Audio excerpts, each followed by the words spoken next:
Before we get started, if you're enjoying this content, you can do us a favor by subscribing to our YouTube channel and ringing the bell. That'll let the algorithm know that you like this content and it will help us produce more. The most challenging part, without a doubt, was keeping up with the demand. Welcome to Honest E-Commerce, a podcast dedicated to cutting through the BS and finding actionable advice for online store owners. I'm your host, Chase Clymer, and I believe running a direct-to-consumer brand does not have to be complicated or a guessing game. On this podcast, we interview founders and experts who are putting in the work and creating real results. I also share my own insights from running our top Shopify consultancy, Electric Eye. We cut the fluff in favor of facts to help you grow your e-commerce business. Let's get on with the show. Hey everybody, welcome back to another episode of Honest E-Commerce. I'm your host, Chase Clymer, and today, welcoming to the show, the founder of Hey Straws, a company that manufactures and sells plant-based straws, Gil from Hey Straws. How are you doing today? I'm great. How are you, Chase? I'm doing fantastic. So let's just dive on in. This is such a unique product. So where did you get the idea from? I know a lot of our listeners out there they want to start a business, and the ideation of like what should that business be is always an interesting challenge in the entrepreneurial journey. So where did you come up with this one? Yeah, so it was during one of our trips to China. My business partners and I we started a toothbrush company out of bamboo. So on our visit to the factory in China, we were, searching for new products, and we came across stems of wheat and rye in different plants that they were using for hats and chairs or whatnot. And, they were neatly packed. And I thought, you know what, why don't I bring some back to the States in my luggage and see if I can sell it. So I brought about 5,000 straws in my luggage. And one day, I saw a post of a friend of mine who owns a restaurant in Palo Alto, in the Bay Area, and he was complaining. He was like, paper straws suck. I can't find an alternative. And this is on Instagram, so I replied him like, "Hey, dude, I have some pretty cool straws you might want to test out." So I shipped him some, and a week later, he's like, "Send me a case," and I was like, "Sure." So I kept 2,000 straws for more samples. And I made a case of 3,000 and shipped it to him. And he's like, "I'm going to need more in a month." So from there, we just started scrambling and, off to the races, trying to get as many straws as we could. Absolutely. So, once you kind of validated that there was a market for these straws, I guess maybe we should take a step back and let people know that this wasn't your first business and not your first foray kind of into this world. So do you want to touch upon the previous company a bit more to let people know the background? Yeah. So I was working for a startup, a tech startup, and, I was sent to New York to open an office there. And that's where I met my co-founder. And he had developed this, designed this beautiful toothbrush made out of bamboo, self-standing, still in business. And I liked it so much. And, at the time, it was really about, I think my goal was like, I want to do something sustainable for the environment. Being from California, being from the Bay Area, sustainability is really present in everyone's daily lives. So, I thought it was a great looking toothbrush, and I partnered up with him to see if we can take it to market. So we did that, and we ordered a couple. We placed an order from China, and then we just started selling them on Instagram. We built a site, but we were marketing the toothbrushes through Instagram. So we would reach out to influencers at the time when Instagram was completely different, right? We're talking about 7-8 years ago, where, an influencer would post something and you would get a ton of traffic on your site and that would convert into sales. Obviously you'd have to find the right influencer, but nonetheless, that's how I got into the sustainability, retail e-commerce business. And from there was just about finding other products that we could introduce to the market in the US. And Hey Straws really, I think it happened because our timing was perfect, right? So 4 years ago, when everybody hated plastic straws, that the video of the turtle was very mainstream. So that's really when we started Hey Straws. And was wild. I mean, the timing was perfect. So we were doubling in sales every month consistently for a whole year. And our challenge was, how do we make these things faster, right? At the time. So I would say, it's a bit cliche because a lot of people say, oh, well, the right time, the right timing for the right product. But it's true. When we started the toothbrush business, I mean, we couldn't really, put a time to the product and vice versa, meaning that, it was just a toothbrush. No one hated plastic toothbrushes. Mm-hmm. But when Hayes straws launched, everybody hated plastic straws. And not only hated plastic straws, but they weren't really fond of the paper straws either. So, yeah, I mean, cliche as it is, but it's timing. If you got a product, you are hitting in what couldn't be the best, the best time that you could launch. What kind of avenues were you taking to sell these straws? Was it just direct to consumer through your own website? Were you on other marketplaces? Were you doing wholesale? Yeah. So our approach was a bit unique because we knew that our primary customers were going to be businesses, right? Off the get-go. We just knew that restaurants, hotels, bars needed straws and needed a replacement to plastic straws. So my business partner and I, we come from a restaurant background, specifically in tech. So we decided to reach out to restaurants and hotels and bars through email marketing campaigns. And that's really what drove probably 80% of the business in the first 6 months. But the unique thing about the whole initial campaigns that we did was that we were just getting a lot of referrals. So, I believe the restaurant community, they're very close, and, once they like something, they'll share it with their peers. So a lot of our businesses were referrals. And I think absolutely that was kind of our secret sauce: email marketing campaigns and referrals.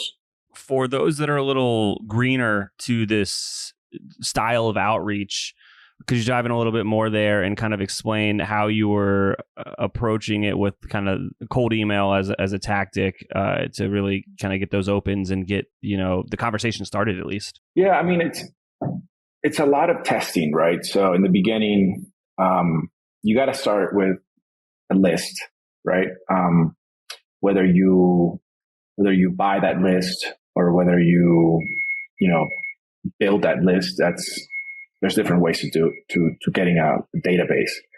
But when it comes to email marketing, it really comes down to testing it, right? So you may have, your opening email, your first email, and, we would send out 4 different variants of that first email. And alongside that, you just funnel the people that open it, and you keep emailing them until they reply, right? So, I mean, it comes down to like a little drip campaign, basically. And there's definitely challenges, especially when you go from 0 to 10,000 emails. Some emails may get sent to spam. So there's different ways to work around it, where you create different domains or different email attached to that domain, but they all funnel through the same website. Yeah. And for the listeners out there, this is a completely different tactic than buying a list or building a list for your typical an email marketing newsletter. This is a completely different tactic. This is more for cold outreach and for getting relationships started. And there are different tools to use in this industry. If you try to do this same style of outreach with your MailChimps or your Klaviyos, it wouldn't work, and you possibly would get kicked off the platforms because they're not built to do it. So this style of outreach, though, do you think that people could use it in a similar way for trying to get wholesale relationships? Because that's what I kind of see. These are more mass bulk orders, were the relationships that you were getting started to kind of build the company. Yeah, I think it worked for us. I'm not necessarily sure if it's going to work for everybody, right? It definitely worked for us, and I want to say it's also the fact that people were looking for us, and we just reached, we were able to meet their demand or whatever they're looking for via email. I just clicked. But yeah, it's a business email. I'm a business, you're a business, you need something, I have it. So the conversation is a bit more open rather than spammy, I guess. But yeah, I think you can use it in various different industries. It's interesting because I get hit with emails like this all the time now, from companies that are trying to sell us like freight services, right? Or freight, like 3PL, logistics, or even, what's the other one that I see recently a lot?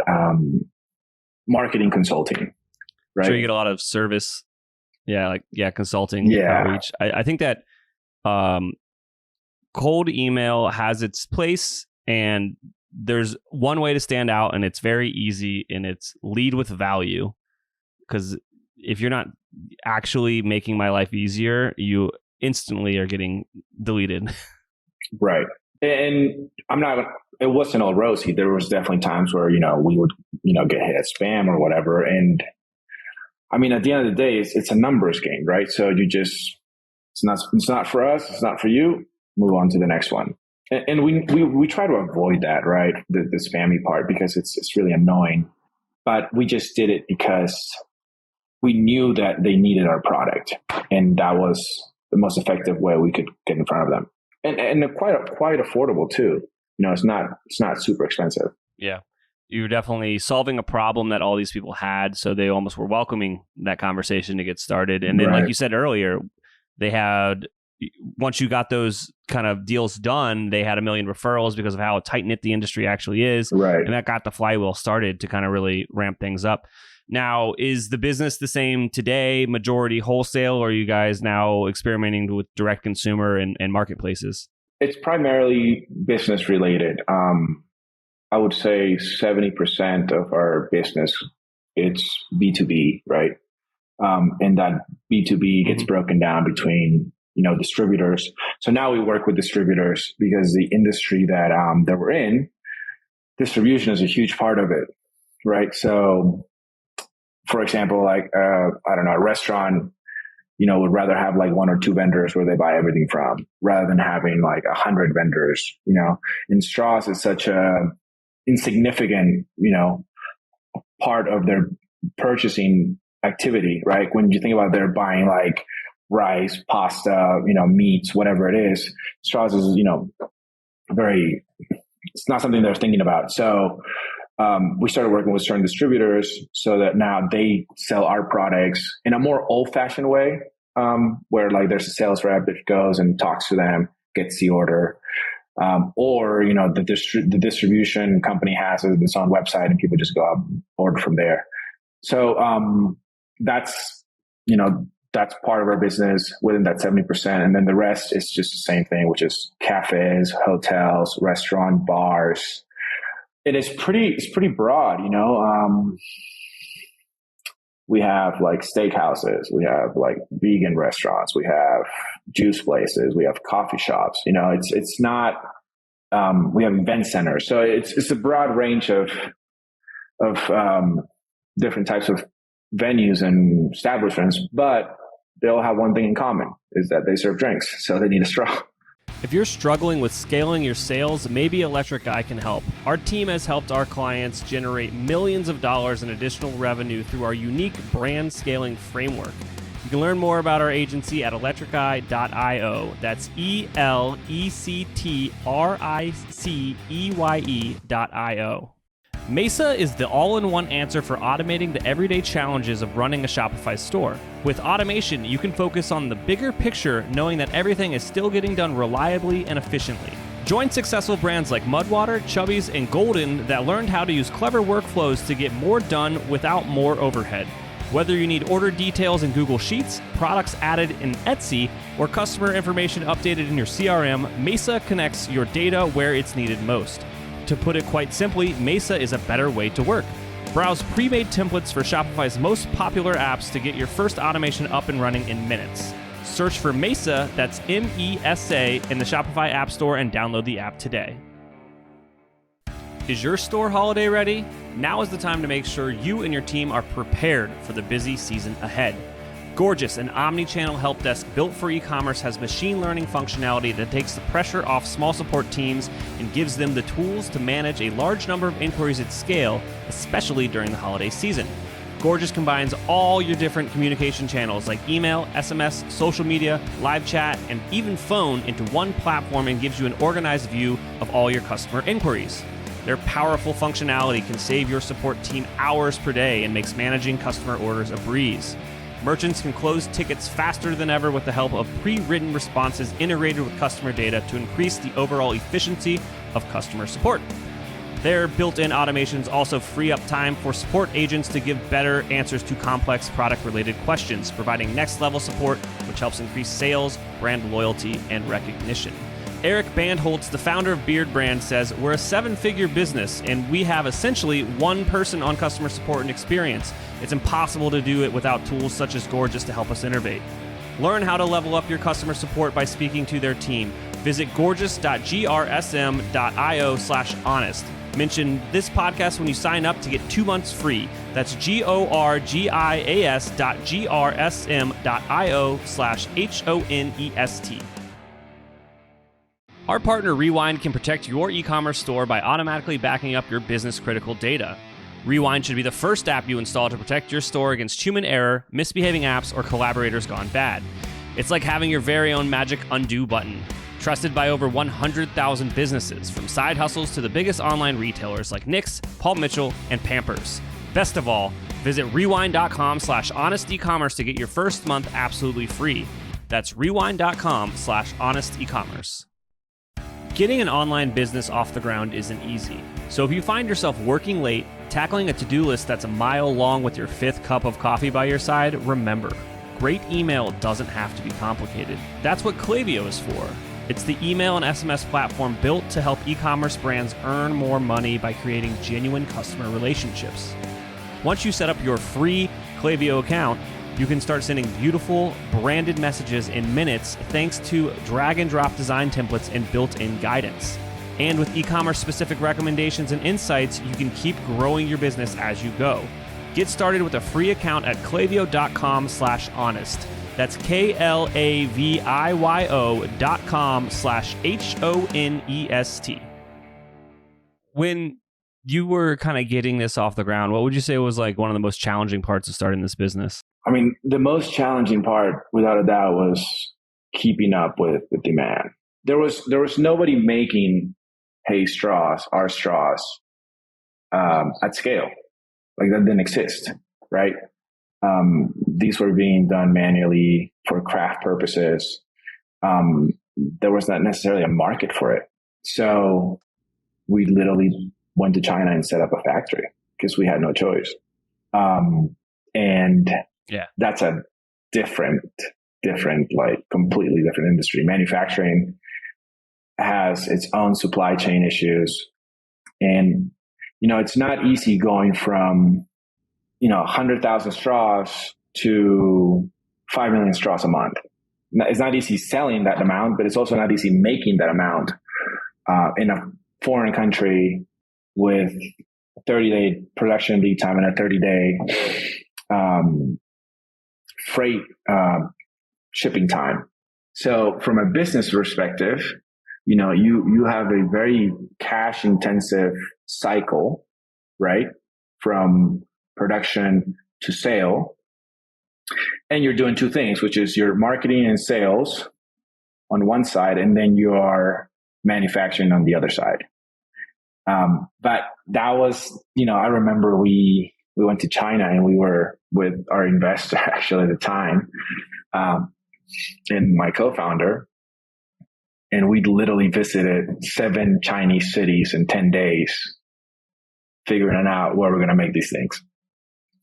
And we didn't start, from zero, because we had previously worked in China with other products. We were able to leverage those connections and, kind of build something from that. It was fun. It was just a challenge. Yeah. I was a lot younger at the time, so it was, easier on the body to travel like that.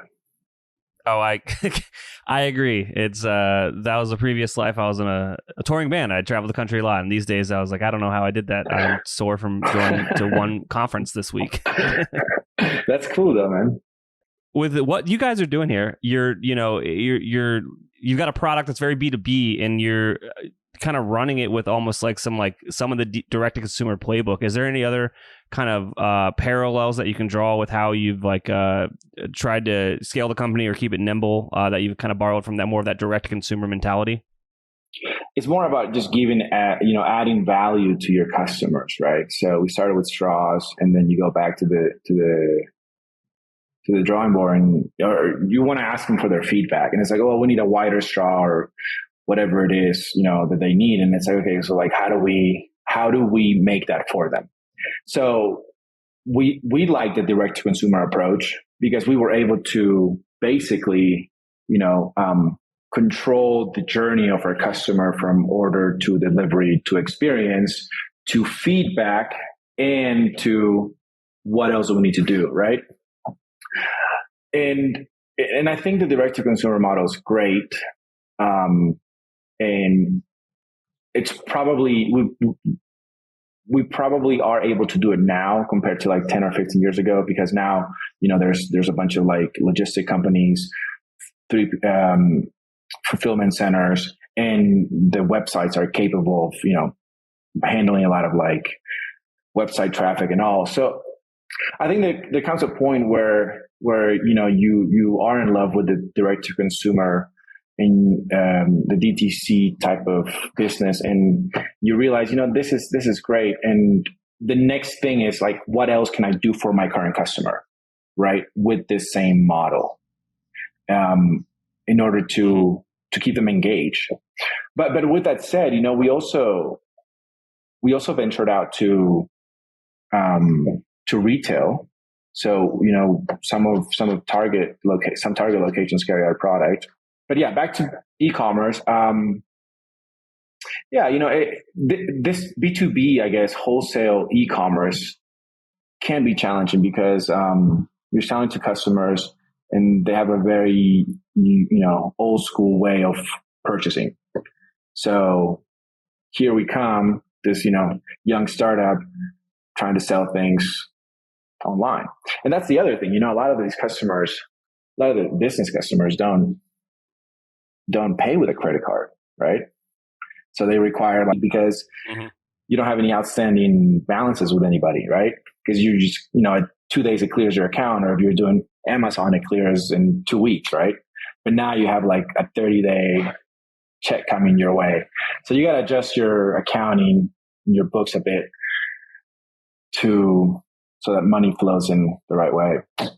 So not sure if that answered your question. Oh, no, it absolutely did. So with, being a younger, scrappier, technology-driven startup kind of in the B2B space, did you get a lot of pushback from potential customers on, trying to funnel them into a more modern, like order online type of approach? Yeah, replacement immediately, right? So they were willing to just pay it with the card or whatever. I don't think there was too much of a pushback, and I want to say because I think people just wanted the product and needed something fast. Like they wanted. Well, that's the other thing. A lot of the cities were banning plastic straws, so the customers can actually break it down. So like a mom and pop's run cafe or a restaurant, they'll pay with a card, not a problem, right? But once you're talking with like bigger hotel chains, it's just a different business structure, right? So I don't necessarily think there was a lot of pushback. I think the difference was primarily who your customer was, whether it was a big, hotel chain or a restaurant group, or was it independently owned? No, that makes complete sense. And kind of from a technology perspective, I'm sure there's some listeners out there where they might be leaning more into the B2B type play. How are you kind of running the business? Are you guys building this on the back of like a Shopify, or is there another solution out there that really kind of helps tie all these pieces together? Yeah, we work with Shopify. I think we think Shopify's got the most, it's just a shopping selling machine, right? Yeah. And I think it's easy to build things on top of it. And then there's also a bunch of apps that we use. So we use, I believe, Bold for recurring purchases.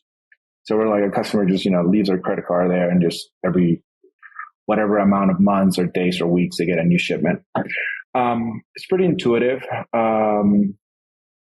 And I personally don't work too much on the tech side of the website or the design or anything, but from what I hear, it's not that difficult to work with, right? If you want to implement a new template or modify things, it's pretty unique. And Shopify is also like improved dramatically since when I was working with them, 10 years ago. Shipping was not as easy as it is now, right? Fulfilling products, it's not as easy as it is now. So they're constantly improving things. I guess, yeah, I try to work with other ones, but I ended up deleting them and just going back to Shopify. Maybe I'm being biased, but I just like them. If it's not broke, don't fix it. There you go. Now, is there anything I forgot to ask you about today that you think would resonate with our listeners? No, I guess we can talk a little bit about COVID. This COVID was definitely a challenging moment in our business, because basically our whole business got wiped out. All restaurants, each one of our customers had to close. So we were shut for, for like 5 months, I think. So the take there is try to diversify your customer base. Because, we just focus on, people that sold straw or use straws. And, so yeah, it was challenging, I guess, but we made it through. Yeah, that's definitely, I think that you can draw parallels between that and kind of almost everything in business. If you're putting all of your eggs in one basket when it comes to how you're generating leads or how you're fulfilling orders, and you don't have redundancies in place, you're putting a lot of faith in things not going wrong. And we live in reality and not a fantasy world, and things will and do go wrong. Right. No, you can't predict the future, and no one thought a virus was going to just stop the world and keep everyone inside, but it happened. So yeah. I mean, I agree with you. Don't put your eggs in one basket, especially for businesses, right?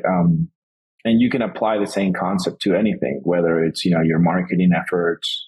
There's going to be some marketing efforts that are, that work better than others, but you should always explore different types of marketing efforts, because sales channels or whatever it is, because you just never know. Absolutely. But you guys made it through and you're still here selling awesome straws. If people are curious about the straws, where should they go? They can just go to heystraws.com. Chat about straws. Gil, thank you so much for coming on the show today.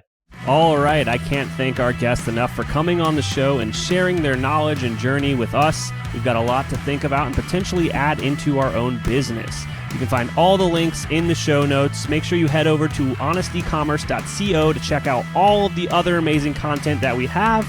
Make sure you subscribe, leave a review, and obviously, if you're thinking about growing your business, check out our agency at electriceye.io. Until next time.